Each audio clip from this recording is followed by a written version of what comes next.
Beautiful spring day. I'm going to start planting our fruit tree orchard. So I'm doing this down in a lower portion of the site that's got some really nice soil, and it's a little flat area down here where I'm just gonna have a grid of 12 trees. I've got some apples, I've got some pears, I've got some plums and peaches, and also some American persimmon. So flip this around. This is the area where this orchard's gonna be. So I've got a grid here. I measured these out the other day. I got some welded wire fencing to protect each tree from deer, and then I've got some little protective tubes to put around the trunks for protecting them from rabbits and squirrels and stuff. So hopefully they won't get munched on too bad. So I bought these trees bare root, which just means they've been grown in like a really soft sandy soil mix, so that they can pull them out when they're dormant in the winter, just bare root like this. And so I'll be planting that now. Got them from two different sources. This is the first batch here. There's 3 trees here. The grower was called Trees of Antiquity. So here I've got Santa Rosa plum, Seckel pear, and Flavor King Pluot, which is a plum and apricot hybrid. And I've selected all of these so that they should be winter hardy in my zone, and we will find out if that holds true. All right, got my first tree planted here. This is a pear, and these trees most of them are grafted, which means the rootstock is what they call it, is a tree that's been grown for its qualities of its roots. So there may be certain trees that are less likely to get a root rot disease, or maybe they're a more winter hardy tree, and they'll grow that tree and then cut it and splice on a different tree that's you're using for its above ground qualities, so its fruit or its leaves or something like that. So here's they call it a graft. So here's where the 2 trees have been grafted together. It's kind of crazy. So that'll always be that way. There'll always be a division here. And so I've created just a little watering ring. It'll help me fill that up with water so it soaks in nice.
There we go. So now the tree is protected from deer.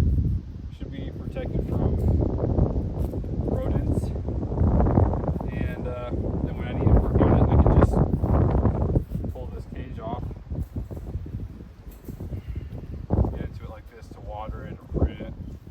I need to put some mulch around it as well to keep moisture level up in the soil, but yeah, should work.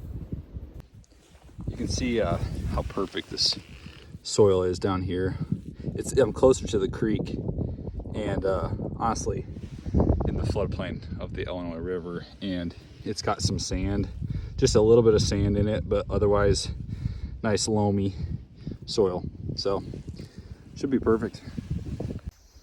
Getting ready to till up the ground around the orchard trees and get some grass seed in there. So I've sprayed it off where I'm going to be seeding, and today I'm going to grind out some stumps that were from the small trees and brush that were here before. So I've marked those with flags. You can see there's just like some kind of hard stuff I don't want to go through with a tiller, so I'm going to grind those out.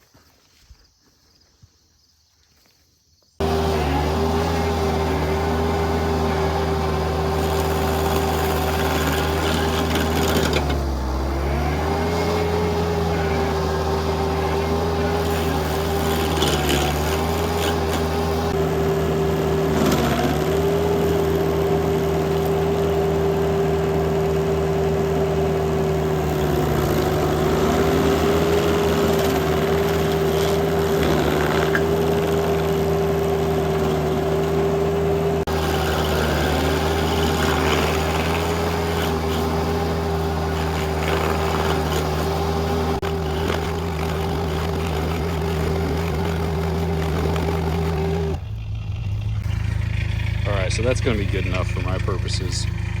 I just got it ground, you know, a couple inches below the surface.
Graded out, you know, first I tilled it, and then I used this harrow, which is just a rake basically for the Vermeer, the mini skid steer. And so I've graded out the driveway that comes around where I park trucks and trailers, and then the entire orchard area as well. Got it as smooth as I could. There's still some kind of clumps of the dead grass, but I think it'll be fine. So now all I have to do is get some seed in the ground and then hope it rains. It's been extremely dry this late summer. And there's no rain in the forecast. So just got to get the seed in the ground and hope that changes. This is what I look like after doing this grading. Tried this. I don't know how much it helped. I am getting grass seed in the ground today, so I've got the drop seeder hooked up to the Vermeer. This has a Cultipacker on it, which is perfect because this soil is so dry and powdery because it's been so dry these past month or two, and so it's just like flour. And so the Cultipacker does a nice job of kind of pressing that down and gives the seed a better contact with that. And you can kind of see how that looks after it's been Cultipacked.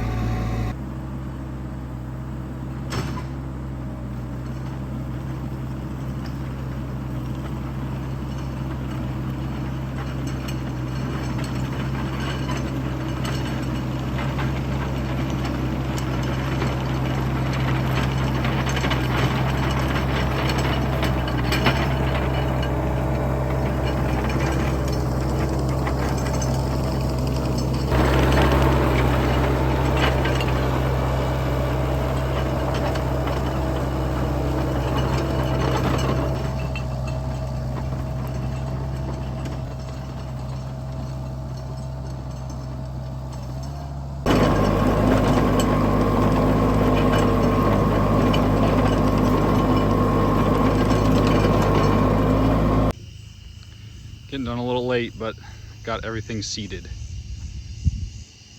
Both the orchard area and the turnaround. Beautiful mid-September evening. All right, this is the orchard with about as much grass as I'm gonna get on it for this year. You can see a little bit of my radishes. I put a food plot mix on this, like a deer food plot mix, just lightly with the turf grass, so that I gave the deer a little something to eat over the winter. But it's not really growing very much because it has no rain.